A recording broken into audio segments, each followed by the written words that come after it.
I am sick and tired of all the revisionism regarding the events of the Battle of the Hornburg. It's pretty obvious that after the ascension of Aragorn to the throne, he used his royal authority to rewrite history. I have inside sources which reveal that the Elisar regime hired Istari hackers to propagandize the populace into believing that the victory belonged to Aragorn, not King Theoden. The victory at Helm's Deep does not belong to you, Theoden, Horse Master. You are a lesser son of greater sires. It got so bad that even Theoden started believing it. It was not Theoden of Rohan who led our people to victory.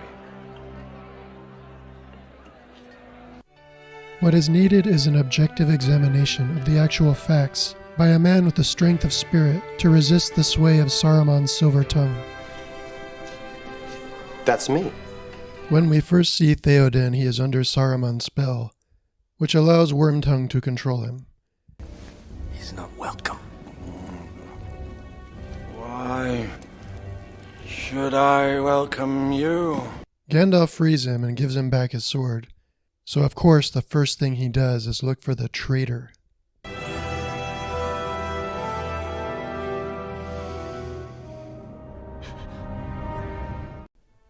The ninth circle of hell, where the worst sinners go, is reserved for traitors, and the innermost ring, for the worst of the worst, is reserved for those traitors who betrayed their lords. Wormtongue betrayed his country, his people, his king. This wasn't just handing over some secrets to an intelligence agency.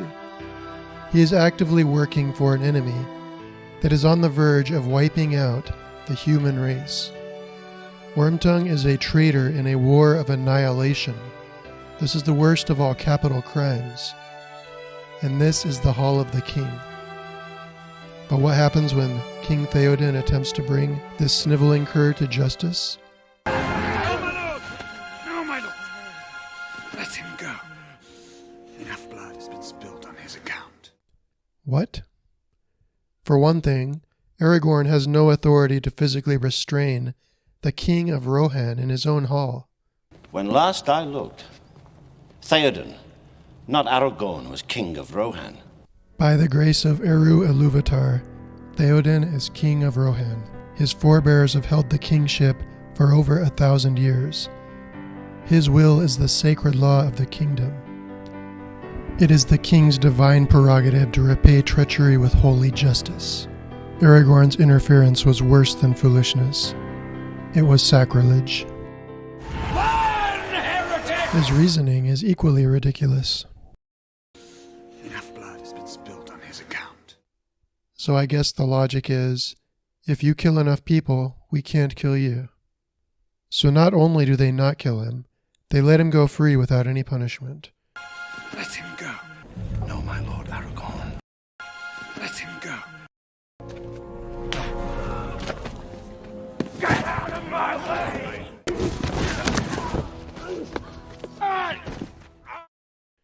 And of course he goes right back to Saruman, giving him vital intelligence, Helm's Deep has one weakness.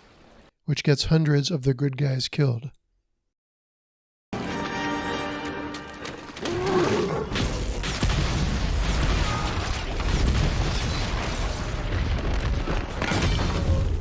Remember, the men and elves were effectively defending Helm's Deep during the battle. Is this it? Is this all you can conjure, Saruman? And Gandalf was on his way with Éomer and the Rohirrim. All they had to do was survive until dawn, which they would have done with far fewer casualties, if not for Aragorn's brilliant decision. And don't say it was worth it because Wormtongue ended up killing Saruman. They needed him to talk. Saruman, tell us what you know.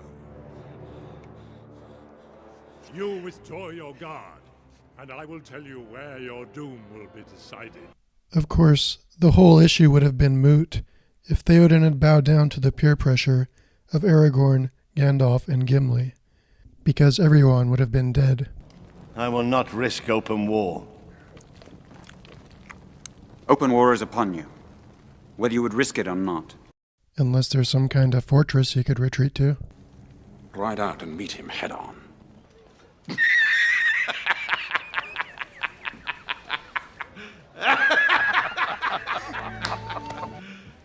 You serious? Their council is completely idiotic. Almost all of Theoden's fighting men are gone with Eomer. All he has left is 300 stable boys. Farmers, farriers, stable boys. These are no soldiers. Meanwhile, Saruman has this.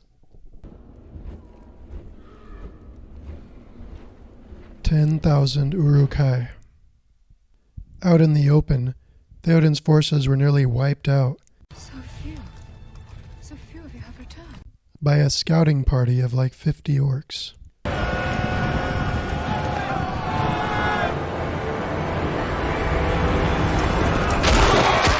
It's a basic rule of military strategy that the defender has an advantage. That compensates for a numerical disadvantage. So given that there's a huge numerical disadvantage, it makes sense to retreat to a fortified position, especially one as legendary as Helm's Deep. The fortress of Helm's Deep, the Hornburg, was so legendary that men believed it was built by giants. Theoden tries to make a plan and psych himself up for battle. No army has ever breached the Deeping Wall, or set foot inside the Hornburg. But all Gimli can do is hype up the enemy and try to lower his morale. Uruk-hai. Their armor is thick and their shields broad. And Aragorn isn't much better. They do not come to destroy Rohan's crops or villages. They come to destroy his people, down to the last child. And what is Aragorn's brilliant plan? The old alliances are dead. Gondor will answer. Gondor.